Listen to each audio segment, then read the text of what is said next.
நீ அறிவில்லாதவ பகுத்தறிவில்ல ஒரு ஸ்டேஜ்ல ஆமா நான் முட்டாள் தான் நானே எரும மாடு மாதிரி வளர்ந்துருக்கிறேன், சும்மா என்னைய ஊட்டி விடுன்னு கேட்டுட்டு இருக்கேன். அவங்களுக்கு தான் ஏத்தே தெரியாது, நீங்க ஏன் பயப்படுறீங்க? இத கீழே கூட கொட்டிடாத, நாய் சாப்பிட்டு செத்துரும். நீங்க என்னெல்லாம் ஜாலியா சொல்றத கூட பெண்கள் உங்க மனைவிமார்கள் சீரியஸா எடுத்துக்கிறாங்க. சொல்றேன், மக்களுக்காக சொல்றேன்.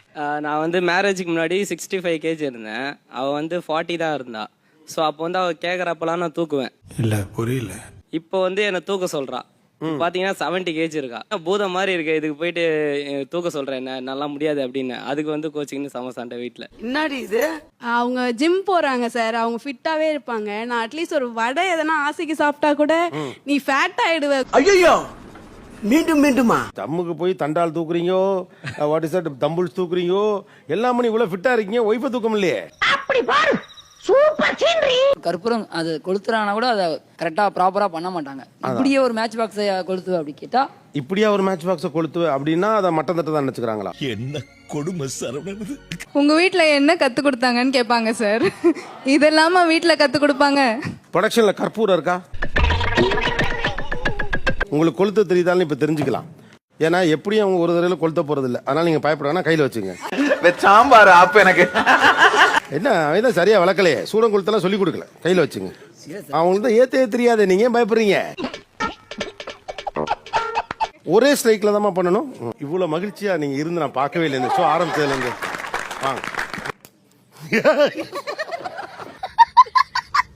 அப்புறம் நம்ம ரம்ஜானுக்கு ஸ்வீட் செஞ்சாங்கன்னு வச்சுங்களேன், நல்லா இல்லை அப்படின்னு என்னப்பா கொஞ்சம் நல்லா செஞ்சுக்கலாமே அப்படின்னு அது ரொம்ப உச்சக்கட்டத்துக்கு போயிடும். அது இவர் தனிப்பட்ட முறையில என்கிட்ட வந்து சொல்லியிருந்தாக்கா ஒண்ணும் தெரியாது. மாமியாரை உட்கார வச்சுட்டு சொல்லும் போதுதான் அந்த உச்சக்கட்டமே போகுது.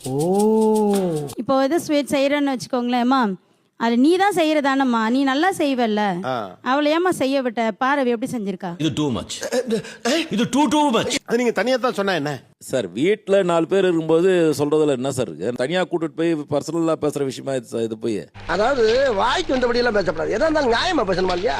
உங்க ஃப்ரெண்ட்ஸ் எல்லாருமே வந்து பிள்ளைங்களை கூட்டிட்டு போறாங்க வராங்க, வீட்டுக்கு வந்தாக்கா பிள்ளைங்களை படிக்க வைக்கணும் கொஞ்சம் ஹெல்ப் பண்றாங்க இல்லையா, நீங்க ஏன் அதை செய்ய மாட்டீங்க அப்படின்னா, நீ எல்லாரும் வீட்லயும் போய் பாத்தியா? What nonsense you are talking. பசியில சாப்பிட போவோம்.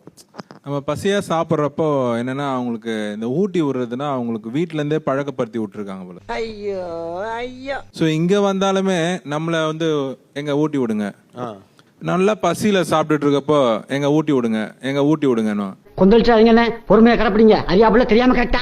எரும மாடு மாதிரி வளர்ந்துருக்கிறேன், சும்மா என்னைய ஊட்டி விடுன்னு கேட்டுட்டு இருக்கேன். நான் அப்படி சொல்லுவேன். எங்க தலைக்கு எவ்வளவு தில்லு பத்தியா?